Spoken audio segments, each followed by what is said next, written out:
I am filled with emotion because, like I think many people here, you've had more impact on my life than anyone I can think of. And you've saved it. And I want to thank you so much. We shined a light in the direction of your path of least resistance, but you're the one who found it. We're not brushing off the compliment at all, and we are certainly receiving the appreciation. But there are vibrational matches all over the place here that we don't want you to miss. Yes. And I think that's important, and that's one of the things I felt when there were days where the only thing I could do to get out of bed was to listen to your voice. And things are always working out for me became a mantra of mine, and I recognized that. Not just a mantra, a knowing. Yes.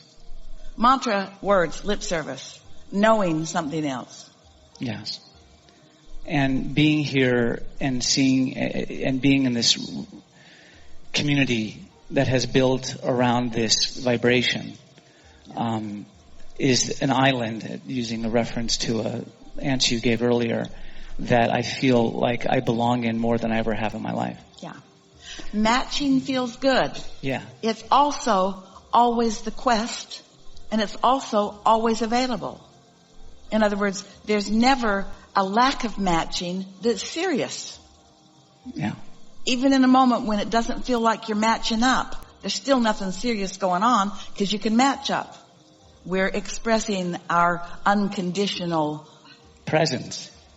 Yeah. Yeah. Unconditional presence. Right. Yeah. And so the question that I have, sometimes spirituality in my past sometimes has been connected to a degree of superstition. And I think that's, a negative thing that I'm vibrating above at this stage. But something that you've said before has stuck with me, which is the idea when you talk about momentum, when you're really in momentum, and you use the analogy, which is interesting because we were in San Francisco, and you use the analogy of the car at the top of the hill, and how if it's the very top, you can stop it, but if it's all the way, if it's got once momentum, it gets going, you're not going to stop it with your body. What I'd love to hear some affirmation of is that it is, no matter where the car is on the hill, there still is something to be done, unless you feel like there really isn't. There's never a time, no matter what the momentum is, that you can't do something about it. It's just ever so much more prudent and manageable and understandable to get out ahead of it. The reason that we don't talk about ways to stop fast-moving negative momentum is because it defies the laws of the universe. In the analogy that we offer, you may be aware of it. We've been offering it since Esther stood at the top of one of those San Francisco streets. And we said, imagine that your car is stopped there. You get out of your car, you take it out of gear, you release the brake, and just for fun, you decide you're just going to nudge your car just a little bit to see what happens. And as you nudge it, you realize as you look down, down, down to the bay, that once that car gets going, it's going to go. In other words, before it begins with much momentum, you could step out in front of it and stop it. But if it gets underway, you're not going to stop it. It's going to mow you down. And so we cannot say to you that from your physical framework of what you desire, as you live in this physical world, that you could defy those laws of physics. You could not. If your car is rolling at 50 miles an hour down Lombard Street, you're not going to stand in front of it and stop it. It's going to knock you down. Those are laws of physics because the momentum was such. Well, there are vibrational laws of physics, and they are not different in the non-physical world than they are in the physical world. The difference is that you are eternal, that you never get it done. Where in your physical format, the question that you're usually asking has to do with this time, this moment, am I going to get knocked over? Or could I really stand against that car? What you've noticed as you've listened to us in the absence of inconsistencies is that we are never inconsistent with the laws of the universe, even the physical laws of the universe. We're not asking you to defy gravity. We don't tell you jump off a building, get your faith all shored up.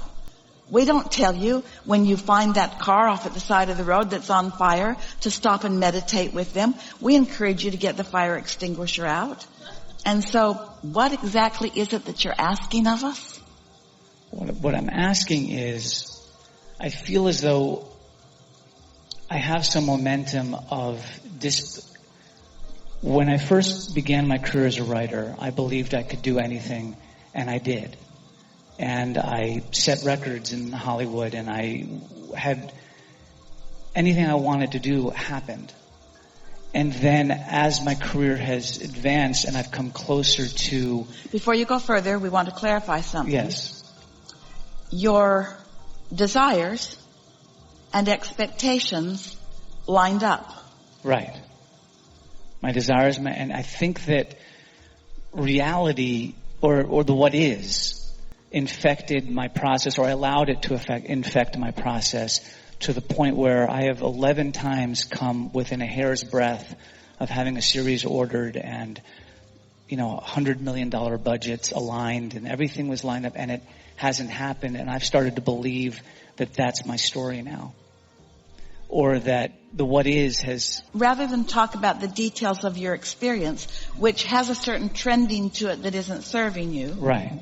Instead, let's talk about the laws of the universe and the elements of those laws of the universe. And let's just acknowledge together, we just did, but let's go back and start there again. Yeah. That in those early days, your desires and expectations were not far apart. In fact, you were able to mesh them together, and that's why you felt invincible and for a period of time were.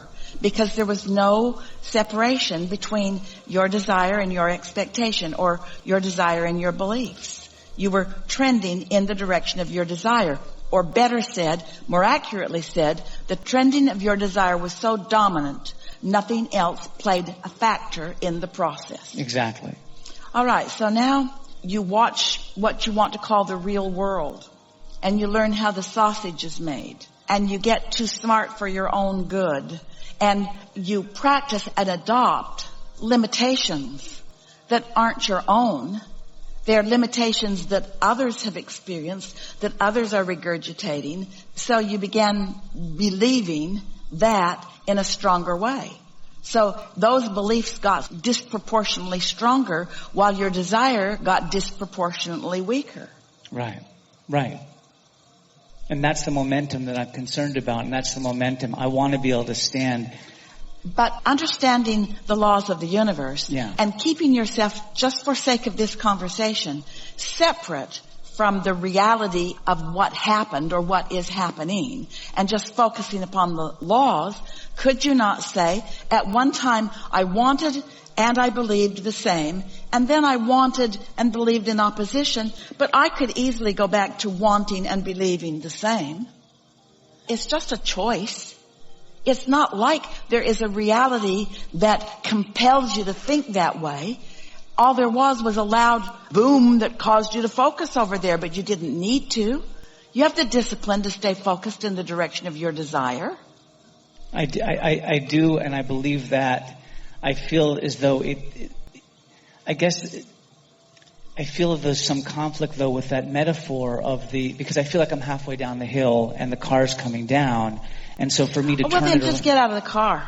Just get out of the car? Just get out of the car and get on a different hill. And get on a hill that's not, don't put yourself in a precarious position to begin with. I see. So what's happening is I'm picking the belief that is not serving me. And as why opposed would you do that? You would do that because you're wanting to prove something, because in competition that's what you do, because there's a belief in overcoming things. It's just a whole bunch of human trending that isn't real and isn't true and doesn't have anything to do with you, that you've just focused on.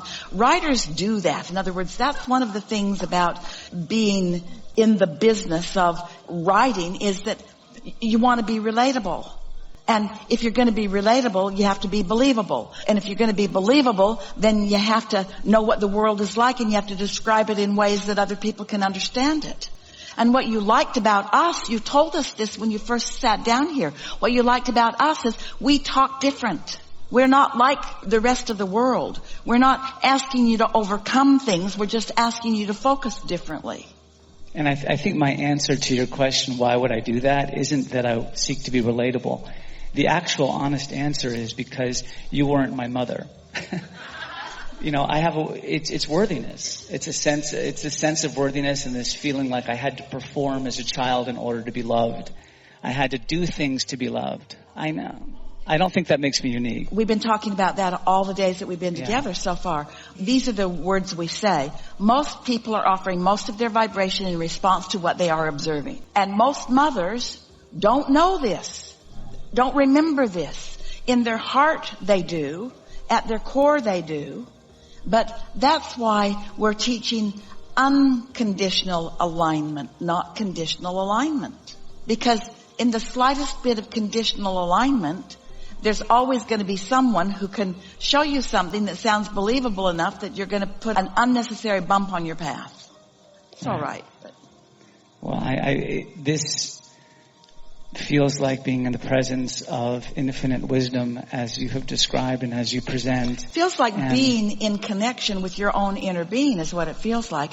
Esther makes it easier for you because she is there right now and she's got good words that display it, and the format is such that it is an environment that is more conducive to having your undivided attention, so you feel like that. But you don't need this and you don't need Esther. You have access to this and often have experienced it, and you know that. Like what we were talking about earlier in the midst of some lovely conversation. Don't ask it to always be that way. Don't hold yourself to some standard that is illogical. Let step one be an important and frequent part of your experience. That's what step 5 is. Step 5 is, I know how this works. I don't always do it. Esther's most often offered line to friends that she's romping around with is, I don't live it, I just teach it. But she wants to live it and does her best at living it, but she knows that she's not always trending in the direction of what she wants. Sometimes she's trending for the funny, sometimes she's trending for the harmony, sometimes she's trending just for the rebellious decision to tantrum for a minute. Yeah. Yes. Oh. Your inner being is not holding you to any of these standards. If your inner being were holding you to that perfect standard, if your inner being were not always loving you, if your inner being were sometimes as mad at you as you are at you, you'd never feel the anger because you'd be in harmony with your inner being and there'd be no separation. Oh. The very fact that you feel negative emotion is your evidence that your inner being never goes there. That's big. Well, since there's clearly no compliment that I can send in your direction that you won't bounce back at me, rightfully so and beautifully so, then I'm going to say something that I think is very hard for me to say, which is, I want to thank my inner being. I want to thank myself. Good for me, good for me. Yay me. And that is the art of selfishness. Thank you. Really good. Really